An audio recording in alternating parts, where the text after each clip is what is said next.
आज जो ये जम्मू कश्मीर रियासत है, इसके अंतर्गत हम सनातनियों की, ऐसे सनातनी बंधु लोग जो कहते हैं सर्वे भवन्तु सुखिनः, ऐसे विचार रखने वाले लोग, सारी वसुधा हमारे कुटुंब है, ये पवित्र सनातन धर्म के मानने वाले लोग कहते हैं, हिंदू धर्म को मानने वाले लोग कहते हैं अहिंसा परमो धर्म, अहिंसा से बड़ा दुनिया में कोई धर्म नहीं है।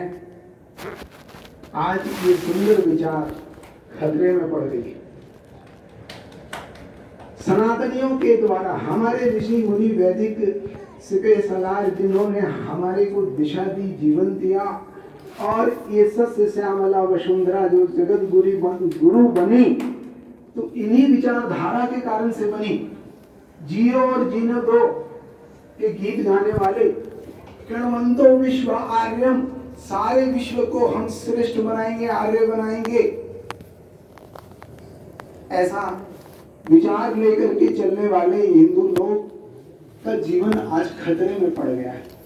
ये एक ऐसा तलवार हमारे गर्दन पर लटक रहा है जो कि हमको दिखाई नहीं दे रहा है, और दिख रहा है तो हमने आंखें बंद कर रखी है। यत्र पूज्यन्ते नारी तत्र निवसन्ते देवता, जहां नारी की पूजा होती है वहां देवताओं का निवास होता है। ये भाषा कौन बोलता है? बोलिए, ये बात कौन बोलता है? सनातनी लोग बोलते हैं। सनातनी हिंदू, नित्य नूतन, चिर पुरातन, जिससे ये सृष्टि आज तक चल रही थी, वही लोग ये बात केवल कहते हैं। लेकिन दुर्भाग्य से उन लोगों के बीच में इस्लामिक और ईसाईयत, दो विदेशी विचारधारा, और तीसरा विचारधारा जिसको आप मार्क्सवादी, कम्युनिस्ट या माओवादी, ये तीन प्रकार की विचारधारा जो इस देश के अंदर आ गई है, ये सनातनी विचारधारा को लुप्त करने में, समाप्त करने में, सर्वे भवन्तु सुखिनः के विचार को समाप्त करने में लगी हुई है। अपनी आबादी ये तेजी से बढ़ा रहे हैं। जम्मू कश्मीर रियासत के अंदर हिंदू मात्र 27% रह गया है मित्रों, और अगर 5-10% हम 5% कम हो गए तो कल को यहाँ पर रहने वाला जो बहुसंख्यक समाज जो इस्लामिक है, ईसाई है, 5-6% यहाँ ईसाइयों की आबादी है, 68% आबादी इस्लाम पंथियों की है। जिस दिन हमारा 5% आबादी यहाँ से कम हो गया, हम 20-22% हो जाएंगे, हमको टारगेट कर दिया जाएगा, मार करके भगा दिए जाएंगे हम लोग। ऐसा हुआ है घाटी में, ऐसा हुआ है डोडा, भद्रवा, किश्तवाड़, रामबन में होता रहा है। पहले लाइन से खड़े करके सनातनियों को मारा जाता रहा है। क्यों? आज ये आबादी हमारी गिर रही है। हिंदू घटा तो देश बटा। हिंदू आज बच्चे नहीं पैदा कर रहा है, 1 बच्चे 2 बच्चे। हिंदू आज अपनी बेटियों को संस्कारित नहीं कर रहा है। हमारी बेटी उनके यहाँ जा रही है लव जिहाद के नाम पर। लव नाम का कोई चीज नहीं है, जिहादी जिहाद है। वो बच्ची यहाँ 1 बच्चे पैदा करती थी, साधु संत महात्मा देशभक्त बनता था। आज वही बच्चे वहां जाकर के 12-12 बच्चियां पैदा कर रही हैं। हम क्यों नहीं अपनी बच्ची को संस्कारित करते हैं? पवित्र हिंदू धर्म, सनातनी धर्म में उनको विकसित क्यों नहीं करते हैं? ये हिंदू ही है, सिर्फ हिंदू ही है जो लेडीज फर्स्ट की बात करता है। राधे कृष्ण, बोलिए सत्य है कि नहीं? पहले राधा है ना, फिर कृष्ण है।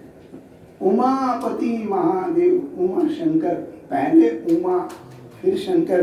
अभी गुरु जी का मैं बैग देख रहा था, भगवा रंग का बैग है, उसके भगवा रंग का बैग देखिए इधर देखिए, ये देखिए, पहले सीता फिर राम, सीता के राम। बोलिए ये सत्य है कि नहीं? लेडीज फर्स्ट का रिवाज केवल और केवल सनातनी मानता है, हिंदू मानता है। वो लोग तो लेडीज को अपना गुलाम मानते हैं। अभी तालिबान लोग जब घुसे थे अफगानिस्तान के अंदर, तो आपने देखा होगा एक बूढ़ा 4-4 महिलाओं को पैर में सिकड़ बांध करके ले जा रहा था। वहां पर माता बहनों का सम्मान नहीं है, गुलाम की जिंदगी है। हम इस सत्य को समझें। जिसको हम दुर्गा मानते हैं, लक्ष्मी मानते हैं, सरस्वती मानते हैं, जिसकी मैं पूजा करता हूं, वो पवित्र धर्म सिर्फ और सिर्फ सनातन धर्म है, हिंदू धर्म है।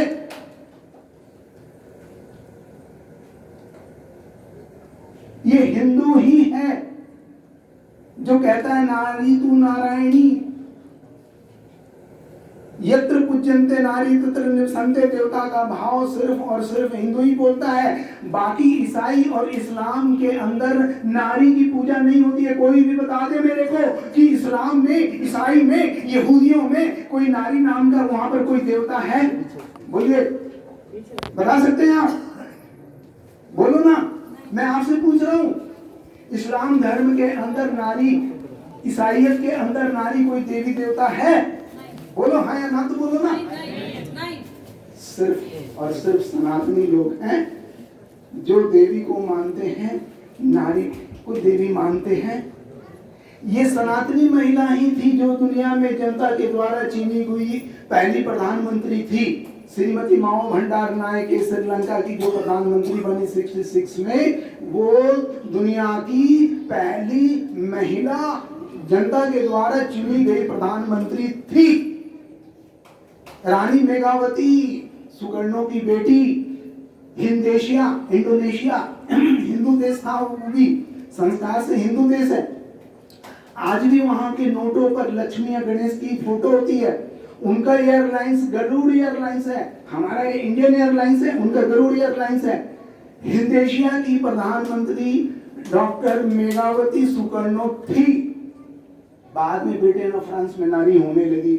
1930 तक इनको वोट देने का अधिकार नहीं था नारी को वेस्टर्न कंट्री में, जो कि अपने आप को बहुत एडवांस और मॉडर्न कहते हैं ना। 1930 तक उनको वहां पर वोट देने का अधिकार नहीं था। आज भी इस्लामिक राष्ट्र शरिया कानून के अंतर्गत पुरुष का एक वोट के बराबर 4 महिला का वोट होता है।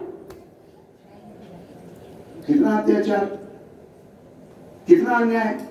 तो इसलिए मेरी इन देवियों से, माता बहनों से करबद्ध प्रार्थना है कि सनातन धर्म की रक्षा के लिए आप अपना जीवन लगाएं, आप अपना समय लगाएं। हम सिर्फ अपने और अपने बीवी बच्चे परिवार के लिए न जिए। हमारे एक नारी अगर संस्कारित हो गई तो 4 खानदान तार देती है। इस खानदान में जन्म ली, बोलो, वो खानदान तर गया। जिस खानदान में गई वो खानदान को तार देती है।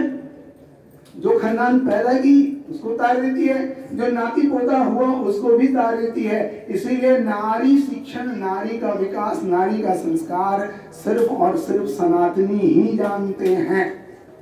तो मेरी इन माता बहनों से करबद्ध प्रार्थना है कि सिर्फ अपने परिवार तक आप सीमित नहीं रखिए कि ये 4 खानदान आपके खानदान नहीं है। आपकी गली मोहल्ले में चाहे वो दाई है, नौकर है, लेबर है, मजदूर है, पिछड़ा है, दलित है, शोषित है, पीड़ित है, किसान है, कोई भी है, अगर उनकी बहू बेटियां जा रही है इन विधर्मियों के साथ में, तो परशुराम भगवान की तरह, दुर्गा देवी की तरह दरांती निकालिए और एक बार गला से आर पार कर दीजिए। जो होगा वो धर्म जागरण देख लेगा। धर्म जागरण के कार्यकर्ता आपके गली मोहल्ले में आते हैं, उनसे स्नेह संबंध बना करके रखिए। और हम उस बारूद एक मठाधीश है, मठाधीश एक बुद्धिस्ट है, बर्मा का रहने वाला है, लेकिन जब वहां इस्लाम पंथियों ने वहां की नारियों की इज्जत के साथ खेलना शुरू किया, बर्मा के अंदर रेखाइन प्रांत है, रेखाइन के रहने वाले लोग रोहिंग्या कहलाते हैं, तो बारूद जो कि एक बुद्धिस्ट था, अहिंसा परमो धर्म की बात करता था। बुद्धिस्ट लोग अहिंसा परमो धर्म में विश्वास करते हैं, लेकिन उसने दरांती निकाला, भुजाले निकाला और अपने माता बहनों का ऐलान किया कि जहां जहां भी ये विधर्मी इस्लामिक रोहिंग्या पाए जाए इनका कत्ल करो। और भागते भागते वहां से रोहिंग्या भारत में आ गए, यहाँ कठुआ में आ गए और वो ठेला चला रहे हैं, मार्केट कब्जा कर रहे हैं। हमारे सनातनी बंधु सोए हुए हैं। ये पूरा कचरा बर्मा से भाग करके, बर्मा से 20 किलोमीटर दूर था बांग्लादेश, चाइना, वहां नहीं गया। हिंदुस्तान आ गया। जम्मू कश्मीर में आ गया, और हम वोट के खातिर उनका आधार कार्ड बना रहे हैं, वोटर कार्ड बना रहे हैं, उनका राशन कार्ड बना रहे हैं। तो हमको जागना होगा मित्रों, हमको आंखें खोलनी होगी।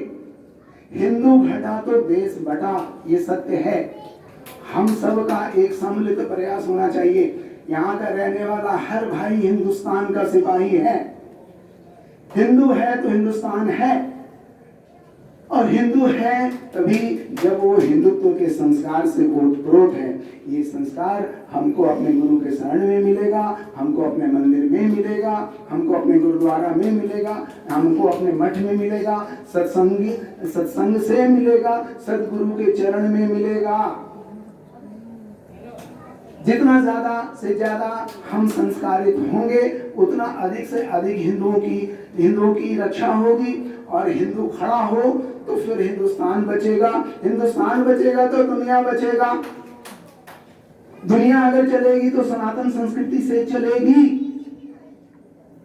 आप देख रहे हैं ईरान, इराक में, पाकिस्तान में क्या हो रहा है? रोज बम ब्लास्ट हो रहा है कि नहीं? बोलो ईमानदारी से, हो रहा है कि नहीं? बोलिए। अभी पेशावर में ब्लास्ट हुआ ना, 55 लोग मारे गए, ये सत्य है कि नहीं? बोलो। अहमदिया है, वो सिया के मस्जिद में बम फेंक रहा है। जो सिया है वो सुन्नी के मस्जिद में बम फेंक रहा है।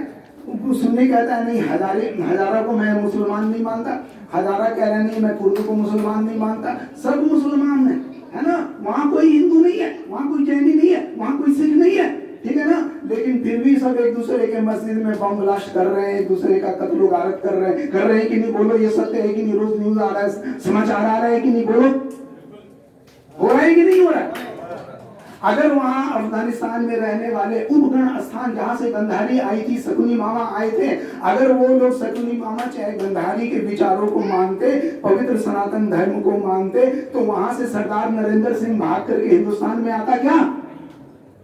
3 बार सरदार नरेंद्र सिंह 3 बार काबुल का सांसद रहा, 15 साल, 200 ट्रक का मालिक, 1200 एकड़ जमीन का मालिक, खुमानी हींग की खेती करने वाला बंदा सरदार नरेंद्र सिंह। महाराणा रंजीत सिंह का वहां पर राज्याभिषेक हुआ था, उस अफगानिस्तान की मैं बात कर रहा हूँ, उसको हम उपगण स्थान बोलते हैं। और वहां पर सरदार नरेंद्र सिंह जब तालिबान लोग घुसा तो वहां से भाग करके दिल्ली एयरपोर्ट पर आया बेचारा, अपनी पत्नी बच्चे को लेकर के हफ्ता हुआ हवाई जहाज से नीचे उतरा, और नीचे उतरने के बाद बोल रहा मोदी की जय जय, योगी की जय जय। क्यों छोड़ गए तुम? कहाँ गया तुम्हारी सारी दौलत? वो जमीन, वो मकान, वो दुकान, वो खुमानी के बाग, वो केसर के बाग, कहाँ गए सारे? क्यों भाग करके दिल्ली एयरपोर्ट पर आए तुम? सरदारों को आंखें खोलनी चाहिए, उनको विचार करना चाहिए कि गुरु गोविंद सिंह जी महाराज ने खालसा क्यों खालसा पंथ बनाया था। खालसा का मतलब होता है खालिश, खालिश यानी प्योर, खाटी। जब लोग आए गुरु गोविंद सिंह के चरणों में पैर पूछने लगे तो गुरु गोविंद सिंह जी महाराज ने कहा इससे से तो तुम बन जाओगे चेले, तो तुम बन जाओगे दोस्त, लेकिन पहले तुम खालिश बनो, खांटी बनो, बोलना कुछ करना कुछ। ऐसे लोग धर्म का पालन नहीं कर सकते, ऐसे लोग देश धर्म को बचा नहीं सकते। पहले तुम खालिश बनो, खालिस्तानी बनो। जग में बाजे खालसा पंथ, जगे धर्म हिंदू। खालसा पंथ की स्थापना गुरु गोविंद सिंह महाराज ने क्यों किया? हिंदू धर्म को जगाने के लिए किया था। क्या आज वो लोग खालिश हैं, खाटी हैं, प्योर हैं, देश धर्म की चिंता कर रहे हैं, यहाँ के समाज के लिए मर मिट रहे हैं, खालिस्तान की मांग कर रहे हैं, देश को तोड़ने में लगे हुए हैं? तो हमने अपने गुरुओं के विचारों को तिलांजलि दे दिया, त्याग दिया। यही हमारी दुर्गति का कारण है।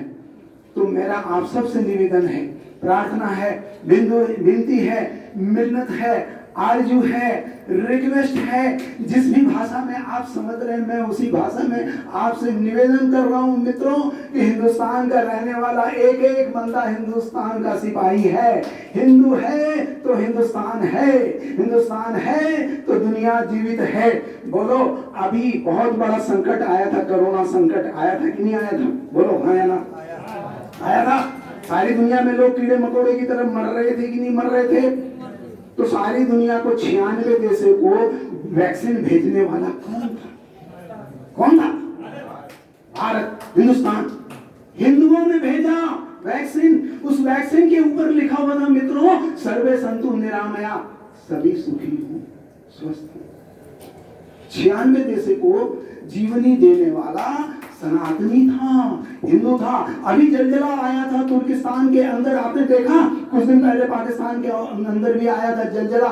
ये भूकंप जब आया, जब वहां के लोग पटपटा के मर रहे थे, तो कौन गया उनकी रक्षा करने के लिए? बताओ कौन गया था? आप बताइए ना, पढ़े लिखे लोग हैं जो आप मैगजीन, रेडियो, सुबह शाम व्हाट्सएप में भिड़े रहते हैं। किसकी फौज गई थी? हिंदुस्तान का फौज गया, हिंदू गया था उनको बचाने के लिए। तुर्किस्तान तो मुस्लिम राष्ट्र है, मुस्लिम देश है ना, लेकिन उसकी रक्षा के लिए कौन गया था? जब यूक्रेन से सब लोग भाग रहे थे तो रूस की फौज खदड़ खदड़ कर मार रही थी, तो कुछ हिंदू बेचारे जो वहां पढ़ने गए थे, डॉक्टरी करने गए थे, तो उन्होंने तिरंगा दे दिया, तो रूसी फौज ने बंदूक नीचे कर दिया, जाओ जाओ। तो कुछ पाकिस्तानी भी बोले कि भैया जान बचाना है तो उनको भी तिरंगा उठाना होगा। धाड़ धाड़ उन्होंने हिंदू मित्रों से कहा कि भैया कुछ तिरंगा हमको भी दे दे, ले लो 100 रुपया, ले लो 1000